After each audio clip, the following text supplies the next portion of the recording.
Thank you for joining me today on Real Feel Insights. Can you believe that it's already Christmas? Every year I do the same thing. It comes December 25th every single year, and I always say, oh my gosh, Christmas is coming, it's here. I do it. I don't know why I do that. I think I'm just always so busy this time of year.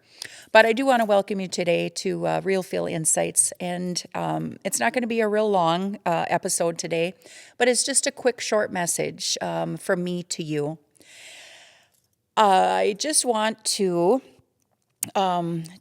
talk about something maybe that we always say Merry Christmas, and we always, Christmas should be merry, but maybe perhaps this year, Christmas is not going to be so merry for you. And I've been there. I know how that feels. And you feel kind of guilty or you feel bad that you're not having a good Christmas. Or there's just some of those awkward, maybe unnamed feelings you just don't know how to handle. That's very normal if you're having a tough year this year. And I mean, I don't want to put a negative spin on this episode, but I also want to be a very real person. Christmas sometimes can be extremely tough. There's things from financial issues, trying to make, all the kids happy, all the coworkers and colleagues happy, what you get your spouse or your mate or whatever it is. And so there's a lot of pressure. The changings of seasons, too, in a person's life. Maybe you've altered some of the dynamics of your family. Maybe there was a divorce. Maybe this is the first Christmas that you're married or you moved further away and you have to learn to start your own traditions. Those situations can be kind of hard to handle. Changing traditions for Christmas. And then also, if you've had a tough year, if you've had some illness that you've dealt with, or a loved one has some illnesses, a death of a loved one. I mean, Christmas is not always so merry. And that maybe is just a little bit what I want to talk about.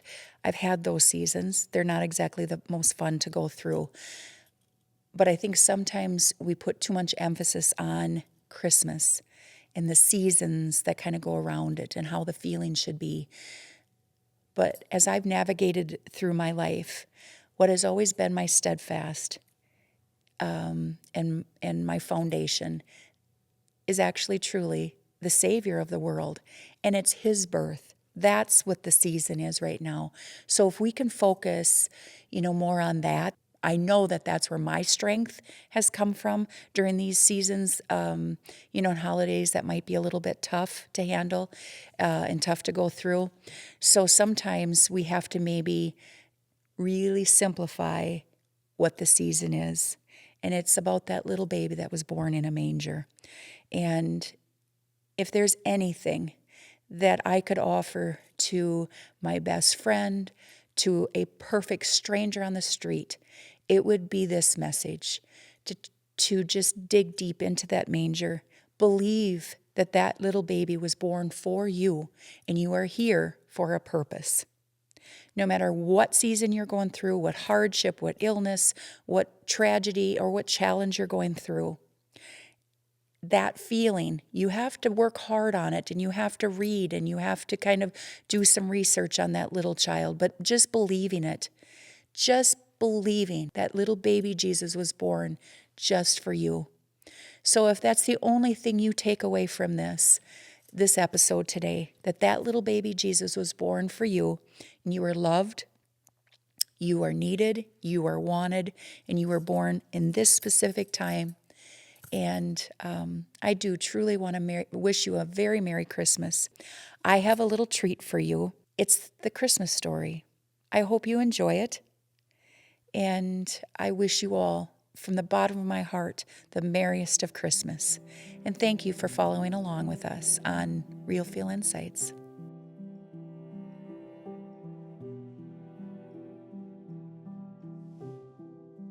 In those days, Caesar Augustus issued a decree.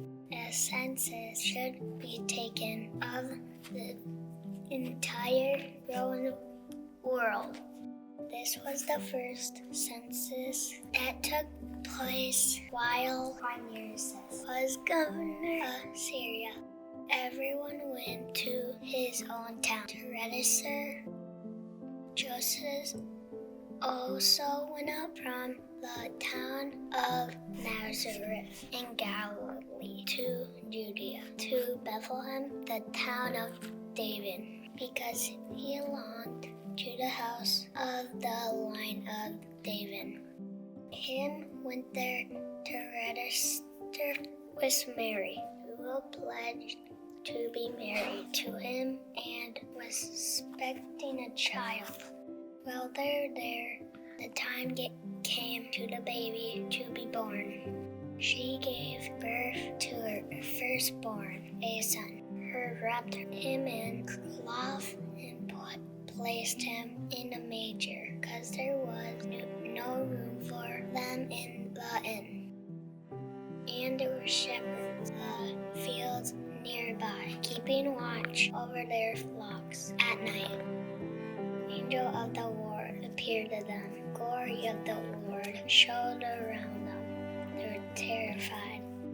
The angel said to them, "Do not be afraid. I bring you good news of great joy that will be for all the people. Today in the town of David, a Savior has been born to you. He is Christ the Lord. This will be the sign to you. You will find a baby wrapped in cloths, lying in a manger." Suddenly, a great company, the heavenly hosts, appeared with the angel, praising God and saying, "Glory of God in the highest, and on earth peace to men on whom his favor rests." When the angels had left them and gone into heaven, the shepherds said to one another, "Let's go to Bethlehem and see this thing that has happened, which the Lord told us about." So they hurried off, found Mary and Joseph and the baby, who was lying in the manger. When they had seen him, they spread the word concerning what had been told them about this child. The whole who heard it was amazed at what shepherds said to them. But Mary treasured up all these things and pondered them in her heart. The shepherds returned, glorifying and praising God, and all the same things they had heard and seen, which were just as they had been told.